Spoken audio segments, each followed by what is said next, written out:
the streets of London carrying the faint echo of distant sirens, a reminder that the Luftwaffe's shadow still lingers over the battered city. Winston Churchill, the indomitable Prime Minister, stands at the edge of Whitehall, his overcoat buttoned tight against the grey afternoon. At 67, his face is etched with the weight of 2 years of relentless war, the fall of France, the Blitz's fiery nights, the lonely stand against Hitler's juggernaut. But today, something stirs in his eyes, a flicker of hope amid the exhaustion. As the first columns of American troops march into view, their boots striking the pavement in crisp unison, Churchill leans forward, gripping the railing. These young GIs from across the Atlantic, fresh-faced and equipped with the might of a nation awakened by Pearl Harbor, parade through the heart of the empire. The crowd cheers, hats waving, but Churchill remains silent at first, his mind racing through the global storm, Axis forces rampaging across Europe, North Africa ablaze, the Pacific in flames. Britain has held the line alone, but now the alliance is real, tangible. So, he murmurs almost to himself, his voice thick with emotion. This is what it looks like when the new world marches to the aid of the old. The words hang in the air, a quiet revelation born from years of waiting. Churchill had first uttered a version of them 2 years earlier, in the desperate summer of 1940, when Britain stood alone after Dunkirk. In the House of Commons, amid the ruins of hope, he had spoken of the empire carrying on until, in God's good time, the new world stepped forth to rescue the old. Back then, it was a prayer wrapped in defiance, a distant dream of American might joining the fight. Now, on this September afternoon in 1942, that dream has taken flesh and blood. The first substantial contingents of U.S. troops, thousands of them, have crossed the Atlantic following America's full entry into the war after Pearl Harbor. They march with purpose, rifles slung, helmets gleaming under the weak London sun, their strides echoing off the bomb-scarred buildings. Londoners line the streets, women waving handkerchiefs, children perched on shoulders, old men doffing caps in silent gratitude. For many, these Americans are the first real sign that Britain will not face the darkness alone forever.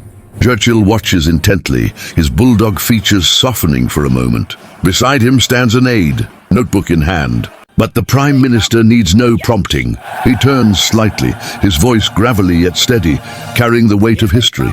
Here they come, Churchill declares, his words cutting through the clamor of the parade. The Yanks, our brothers in arms at last.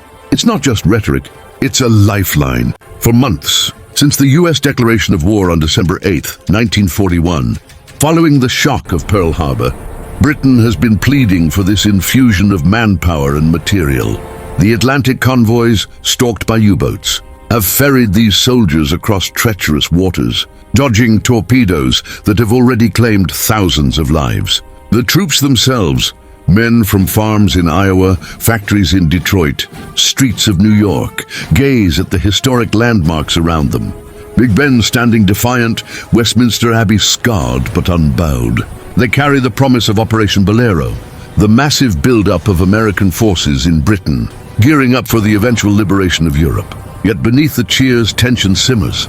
Churchill knows the road ahead is fraught.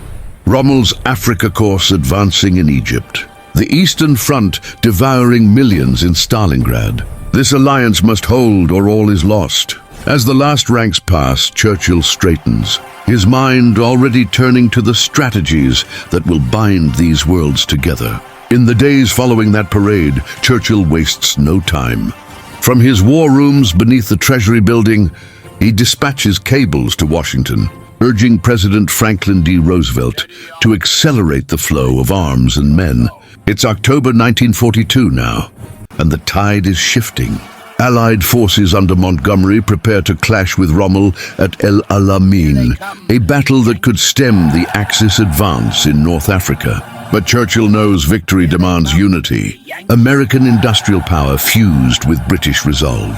The Prime Minister meets with General Dwight D. Eisenhower, the newly appointed commander of U.S. forces in Europe. In smoke-filled rooms at 10 Downing Street, over maps strewn across tables, they debate torch, the impending invasion of French North Africa on November 8, 1942. Tensions. British caution clashing with American optimism, but Churchill presses on, his voice booming, "We must strike together or perish apart. These Yanks," he reflects, "bring not just soldiers, but the arsenal of democracy, tanks rolling off Detroit assembly lines, planes from California factories."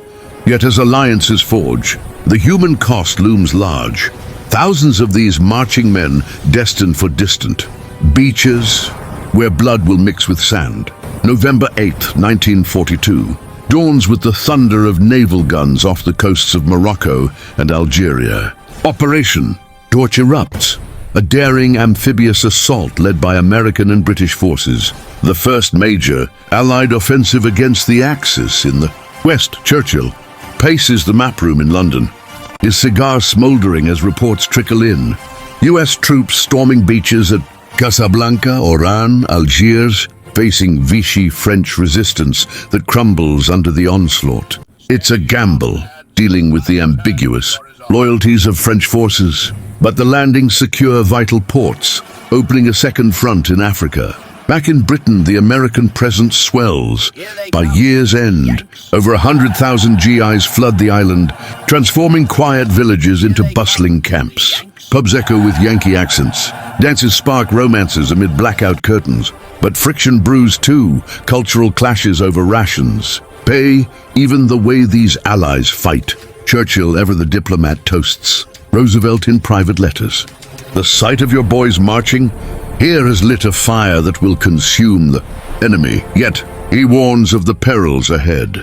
As winter grips the Tunisian front, where mud and mines claim lives by the score, the alliance, forged in parades and sealed in blood, now faces its true test. As 1943 unfolds, that test arrives in the harsh deserts of Tunisia. Kasserine Pass, February 1423, becomes a crucible. Green American troops, unblooded and overextended, reel under Rommel's veteran panzers in a stinging defeat. Over 6,000 US casualties mount in days, tanks ablaze, men scattered in the dust. Churchill, monitoring from London, feels the sting keenly. Cables fly to Roosevelt, urging reinforcements and tactical shifts. "Defeat is bitter," he confides in his diary, "but from it we forge victory." Eisenhower reorganizes, placing British General Harold Alexander in command of the Allied ground forces, a move that chafes American pride but tightens the noose on Axis troops. By May 13, 1943, Tunis falls. Over 250,000 German and Italian soldiers surrender, a haul rivaling Stalingrad. Churchill, addressing Parliament amid cheers, hails the end of the beginning, words that echo his earlier prophecy. The Yanks, tempered by fire, emerge stronger, their alliance with Britain no longer just a parade, but a bond of shared sacrifice. Yet greater trials beckon across the Mediterranean. July 10, 1943, under a moonlit Sicilian sky, Allied forces storm the beaches in Operation Husky, the invasion of Italy's southern island. American Rangers and British commandos lead the charge, waves crashing against landing craft as Axis guns rake the shores. Churchill, back in London, pores over dispatches in the early hours, his face illuminated by lamplight. Patton's 7th Army pushing inland from Gela, Montgomery's 8th from Syracuse. Over 160,000 troops, many of those same Yanks who marched through London, now fight through olive groves and rugged hills, paying in blood for every mile. The campaign drags into August, Mussolini's regime crumbling on July 25th amid the chaos, Il Duce arrested. Italy teetering towards surrender. Yet victory comes at a grim price. 23,000 Allied casualties, towns reduced to rubble, civilians caught in the crossfire. Churchill cables Eisenhower, praising the magnificent harmony of the forces, but inwardly he grapples with the strategy, insisting on striking. Italy's soft underbelly, even as American. Generals eye a direct thrust into France. As Palermo falls and the Axis retreats, the path to Rome opens. But the mountains ahead promise only more suffering. September 3, 1943, brings a fragile dawn to the Italian mainland. Allied forces cross the Strait of Messina in Operation Baytown, British troops splashing ashore at Reggio. Calabria with minimal resistance. Italy's armistice announced that very day. Though the Germans dig in fiercely, Churchill in London receives the news with a mix of triumph and trepidation.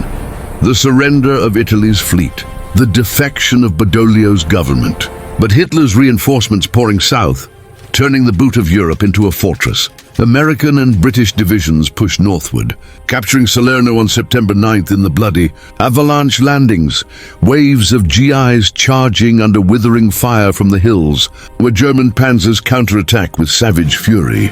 Over 12,000 Allied casualties in the first weeks, beaches stained red, villages shattered. Churchill urges Montgomery and Mark Clark onward via urgent cables. His vision of a swift thrust to Rome clashing with the brutal reality of Monte Cassino's looming peaks. The soft underbelly, he had called it, but now it feels like steel jaws closing. As winter rains turn roads to quagmires, the advance stalls, each yard a testament to the Alliance's grit and its growing strains. January 27, 1944, sees the Allied forces thrust into the jaws of Anzio, a daring amphibious landing north of the Gustav Line, aimed at outflanking German defenses and unlocking the road to Rome. American Rangers and British commandos hit the beaches under cover of darkness. But what begins as a surprise unravels into a quagmire. Churchill, anxiously awaiting reports in London, had championed the operation, dubbing it a wildcat flung ashore. Yet, within days, Kesselring's forces counterattack, pinning the invaders in a shallow beachhead amid relentless artillery fire. Over 7,000 casualties in the first month, men hunkered in foxholes, enduring mud and snipers. As supply lines strain across the Tyrrhenian Sea, Churchill cables Eisenhower, his frustration mounting. "We hoped to land a wildcat that would tear out the bowels of the Boche. Instead, we have stranded a vast whale on the beach." The stalemate drags on through spring, testing the Alliance's resolve.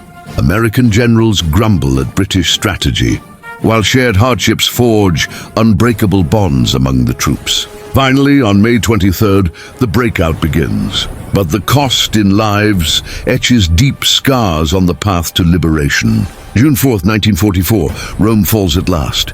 American and British troops roll into the Eternal City amid jubilant crowds, flowers raining down, church bells pealing after years of occupation.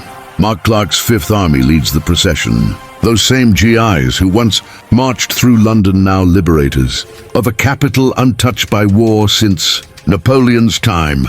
Yet the triumph rings hollow for Churchill. From his underground headquarters, he learns that the breakout from Anzio has allowed German forces to escape northward, slipping the noose he had so desperately wanted tightened. His frustration boils over in a cable to his chiefs of staff. "We have gained Rome, but lost the chance to destroy the enemy army."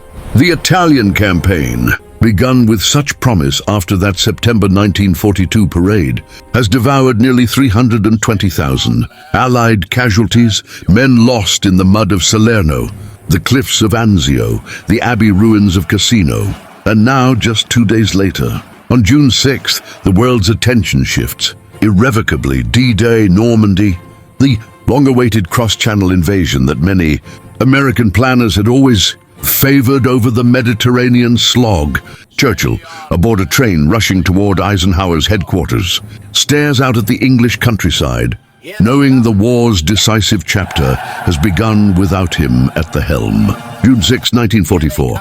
The Normandy coast erupts in fire and fury. At dawn, over 156,000 Allied troops, American, British, Canadian, storm 5 beaches codenamed Utah. Omaha, Gold, Juno, Sword. Paratroopers drop behind enemy lines in the dead of night. Landing craft churn through heavy seas under a hail of German shells. Omaha Beach becomes a slaughter pen, young Americans wading ashore into machine gun fire, bodies piling in the surf. Yet they claw forward inch by bloody inch. Churchill, aboard the train and then at Eisenhower's forward headquarters, listens to the first fragmented reports with a mixture of awe and dread. He had fought fiercely for years to delay this cross-channel assault, fearing a repeat of the Somme carnage. pushing instead for more blows in the Mediterranean. Now it is here, commanded by an American supreme commander, spearheaded by American divisions, paid for in American blood on the deadliest sectors. The Prime Minister lights another cigar, his eyes fixed on the map. Everything depends on the first 24 hours, he mutters to his aides. By nightfall, the lodgment holds, tenuous, costly, but unbreakable.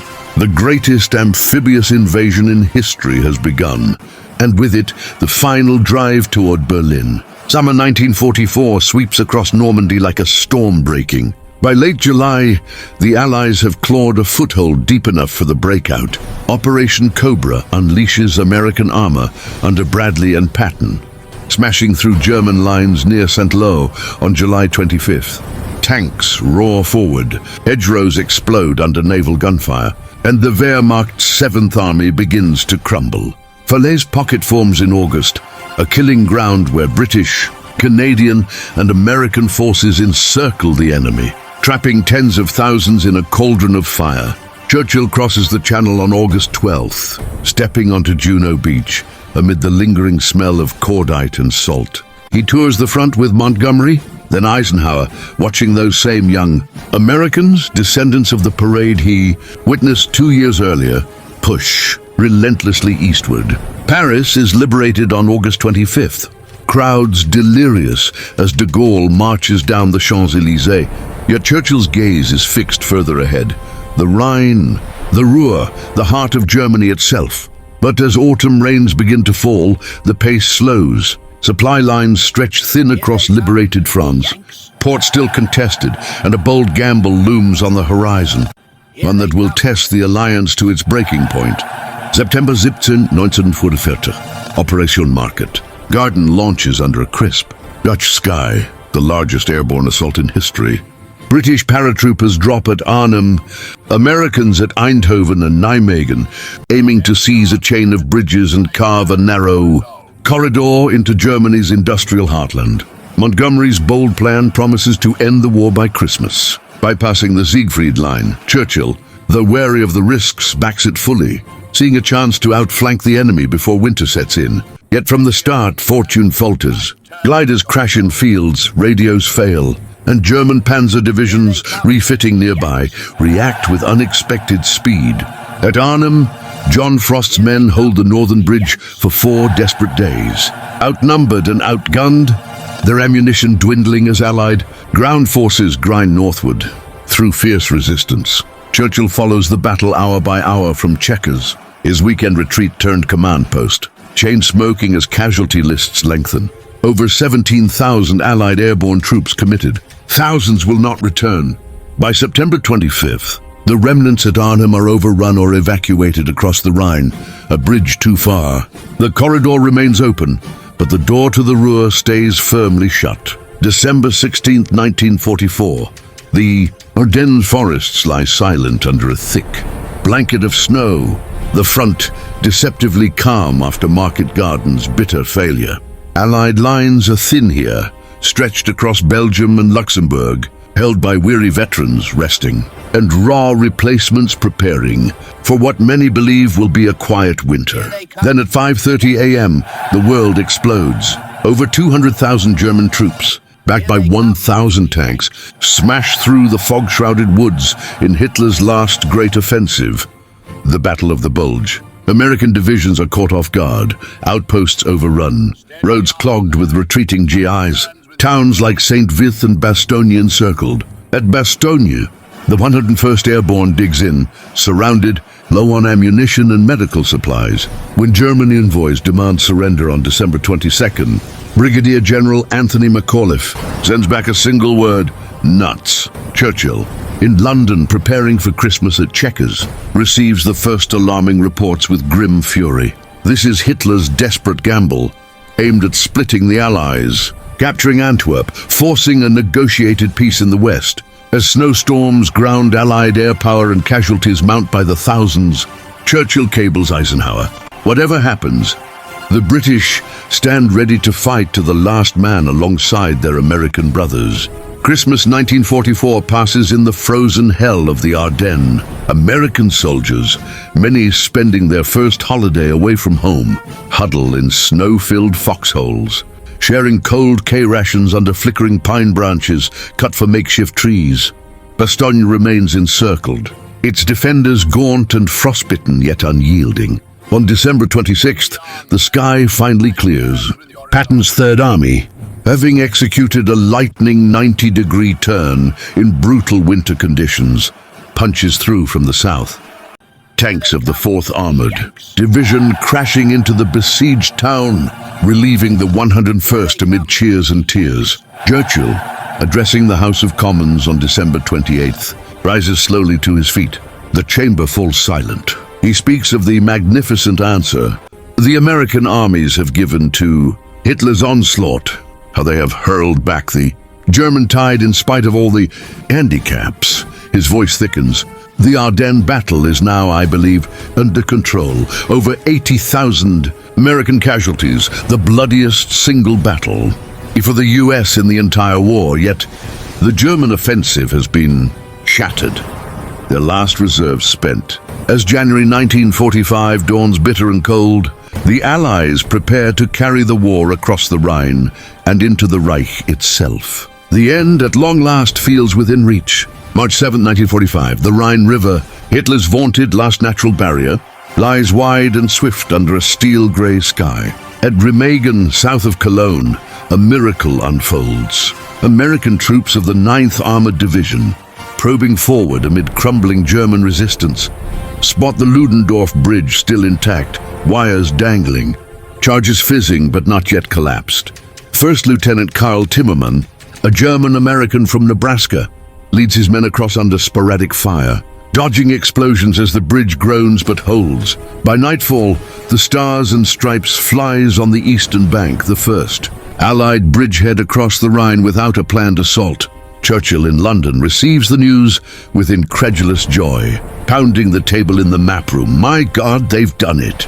He immediately presses Eisenhower to pour forces through the gap, dreaming of a lightning thrust to Berlin. Yet American commanders, cautious after the bulge, prioritize a broader encirclement of the Ruhr, the industrial heart that fuels what's left of the Nazi war machine. As more bridges fall and pontoons span the river elsewhere, the floodgates open. The Reich, hollowed out by years of unrelenting pressure from east and west, begins its final collapse. April 12, 1945, a quiet evening at Chequers, the Prime Minister's country retreat, shattered by a single telephone call. Winston Churchill is dining with his daughter, Sarah, and close aides when the news arrives. Franklin Delano Roosevelt, the man who sent those marching troops across the Atlantic, the architect of Lend-Lease and the Grand Alliance, is dead, stricken by a massive cerebral hemorrhage at Warm Springs, Georgia. Churchill lowers the receiver slowly, his face ashen.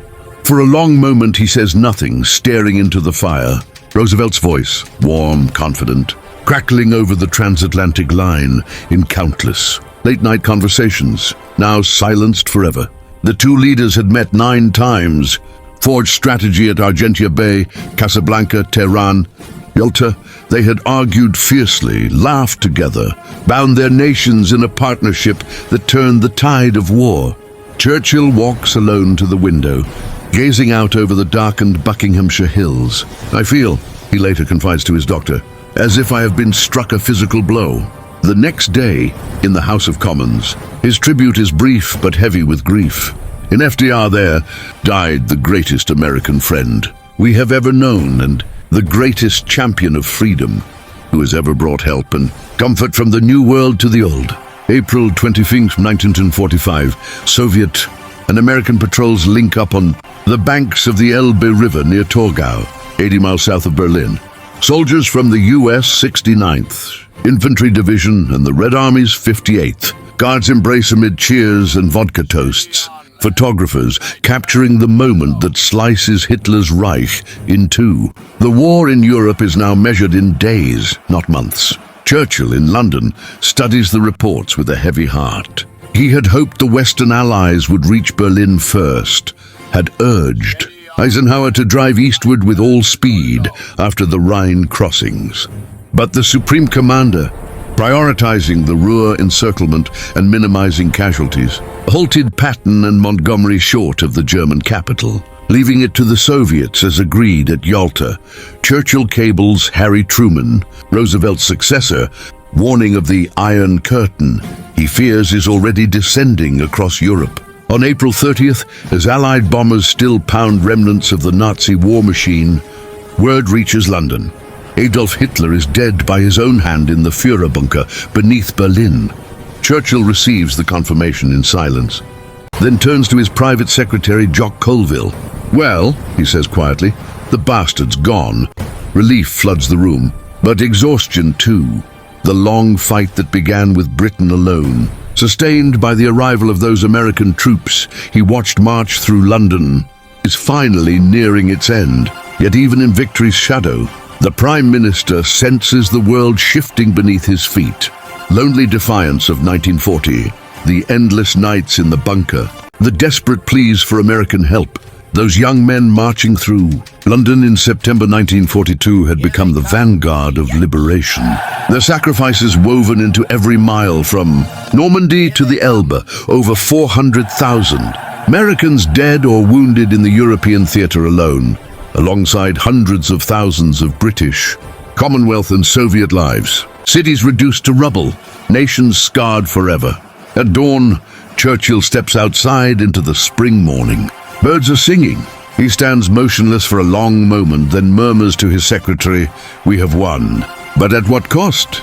That evening, he prepares to address the nation and the world from 10 Downing Street, ready to declare Victory in Europe Day. May 8, 1945, Victory in Europe Day. London awakens to a sky finally free of the drone of bombers. From early morning, the streets fill with people, millions spilling out of homes, offices, factories, drawn by an irresistible tide toward the heart of the city. Union Jacks flutter from every window. Children wave homemade flags. Strangers embrace in the roadways. Big Ben chimes the hours as if announcing a new era. At 3 o'clock sharp, Winston Churchill steps onto the balcony of the Ministry of Health in Whitehall, the same streets where, not 3 years earlier, he had watched those first American columns march past. Now the crowd stretch as far as the eye can see, a roaring sea of faces. He raises his hand in the familiar V sign, and the cheers crash over him like waves. Beside him stand members of the War Cabinet. But today the moment belongs to the people, and to the memory of all who made this day possible. In his broadcast to the nation and the empire, his voice steady yet laced with profound emotion, Churchill speaks the words the world has waited years to hear. The evildoers now lie prostrate before us. We may allow ourselves a brief period of rejoicing. He pays tribute to the fallen, to the endurance of the British people, to the unbreakable partnership with the United States, those young men who crossed an ocean to march here first, then to fight and die from the deserts of Africa to the forests of Germany. As night falls, searchlights pierce the sky in victory beams, fireworks burst over the Thames, and the King and Queen join Churchill on Buckingham Palace's balcony to a thunderous ovation. The Prime Minister's cigar glowing in the darkness looks out over the jubilant multitude and whispers to himself once more the line that began it all. This is what it looks like when the new world steps forth to rescue and redeem the old. The war in Europe is over. The long night has ended. Dawn, hard-won and blood-soaked, has finally broken.